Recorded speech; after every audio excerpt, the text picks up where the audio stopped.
Joining us today is Dr. Larry Rose. He's the former medical director of Cal-OSHA in California. He's going to talk about this issue of the responsibility of Cal-OSHA at Hunters Point, Treasure Island, and also why they are going to be doing improper retesting after spending $1 billion. Welcome, Dr. Larry Rose. Yeah, I want to start with what my background is. I was the medical director at Cal-OSHA for 30 years. And I came in with the first Brown administration, and now, of course, toward the end of the second Brown administration.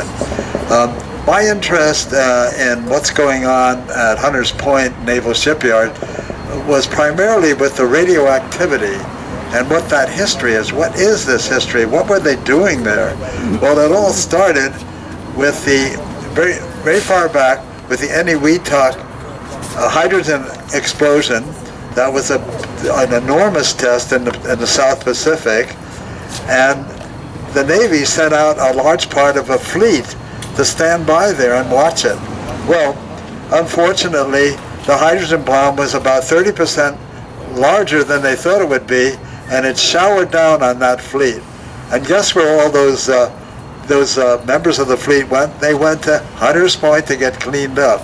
So that's where it started. And then, in addition, at Hunters Point, they were doing radiological testing on animals for about 20 years. And the question is, what were they using? Probably some of the worst fallout isotopes. My background comes from, I was a founder of Physicians for Social Responsibility way back, and our major concern was nuclear weapons and what happens when a bomb falls, and where does all that fallout go, and what is that fallout? And then at Cal-OSHA, we would look at some of the problems with radioactive pollution in workplaces, but the main problem at Hunters Point came that they were doing uncontrolled contamination of that entire 450-acre site for years and years. And so I started looking at it closer, and I thought, well, what kind of testing was Tetra Tech doing? Tetra Tech got a contract with the Navy, and that's what that $1 billion is about. That's what they got to do the testing and to haul away what was clean and what wasn't. Well, it turns out that the testing was totally fraudulent. They were submitting fraudulent soil samples from places they knew were clean into areas and calling those areas clean also. And that's when all of the San Francisco authorities, including the San Francisco Health Department, repeatedly declared that Hunters Point is safe for construction, for residential construction and for commercial buildings. And so they thought, well, this one area way up high called Parcel A, that'll be okay, because that wasn't anywhere near where all of this radioactive pollution was occurring. Well, it turns out they did almost no testing at all. They put up 450 units, unbelievable, with no testing. And then what happened was a series of revelations that, in fact, they didn't know what they were doing around Parcel A, where people are now living and have bought these condos. And these people are very alarmed, as they should be. So one of the things they just found was, hey, right at the edge of Parcel A, there's a radium device. That was another thing that they were doing at Hunters Point. They were using radium on all the ships because it glows in the dark, and you could see where the planes were landing on aircraft carriers, and they could see all their dials and equipment. So there was a lot of radium used. Well, they found it right next to Parcel A.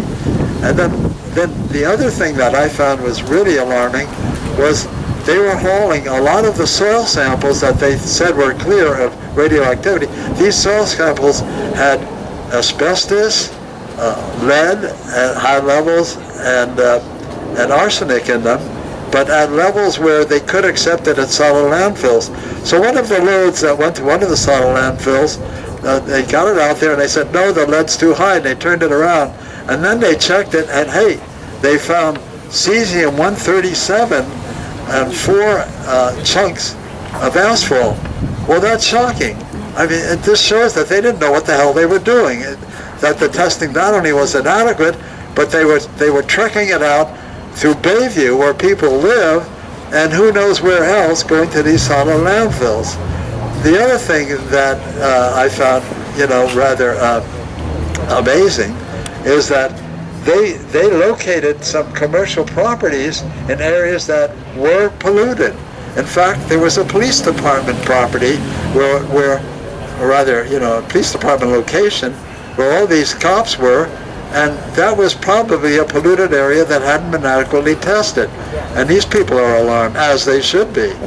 And so you look at the whole picture of Hunters Point, not just the fraudulent and inadequate testing, but the continued pollution that hasn't been tested. What are they going to do about it? The Navy spent $1 billion. They said we're going to retest these areas. Well, who are they going to hire? They're going to hire Tetra Tech again. Unbelievable. Tetra Tech, or their management, should be criminally investigated and not being offered another contract by the Navy. And you look at the other issue. Well, who was contracted by the city, and what Dr. Hamza pointed out, to do all of the construction? That's Lennar. Well, what is this Lennar outfit? How big are they? They are huge. They're contracted to do all the building way out at Mare Island in Vallejo, also at Hunters Point, and now they're contracted to do all of the building, billions of dollars worth of building at Hunters Point. At Bayview Hunters Point.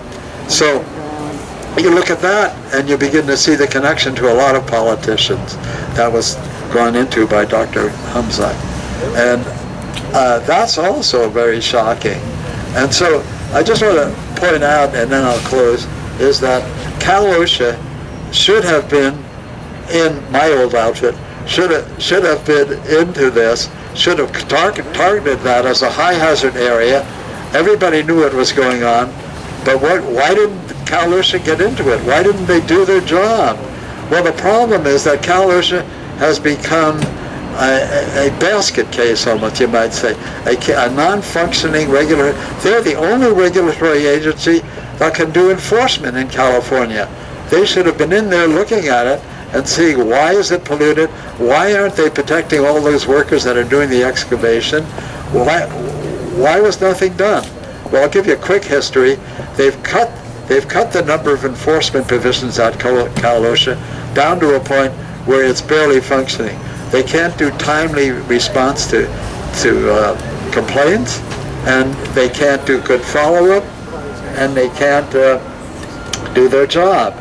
And then Jerry Brown appointed the director of the Department of Industrial Relations. Her name was Christine Baker, to oversee. That oversees Cal-OSHA, basically. That's part. They also do a lot of work with workman's compensation. And Christine Baker was a leader in changing Cal-OSHA from enforcement, or not doing it, doing a weak job, to a partnership with the corporations that are where the complaints are coming in, and there are problems with health and safety. So she changed the whole focus of Cal-OSHA, and that was a devastating blow to what was the best state safety and health program. FedOSHA agrees to the state-run OSHA programs, and there's one in Oregon, there's one in the state of Washington, one in California. California was the best when I went on. We had 7 physicians. When I left, I was the last doctor, and when I left, no more physicians. Well, you look at that and you say, wait a minute. Cal-OSHA, one of their major functions is to look at the sick workers and look at their health records, and to interview the doctors that are screening them, and no doctors there to do it. There are a couple of public health nurses, but in other words, a major function of Cal-OSHA was cut. And so that's the way Cal-OSHA is now. It's practically non-functioning. And some of that matched what happened to workers' comp. In addition, that was devastated by Christine Baker. Christine Baker suddenly disappeared about 2 months ago. What happened? Christine Baker was involved in nepotistic corruption. She had a brother there and her daughter on the payroll doing nothing. So she ran. And now Cal-OSHA remains about, in the same condition, non-functioning. Thank you. Thank you, Dr. Rose. And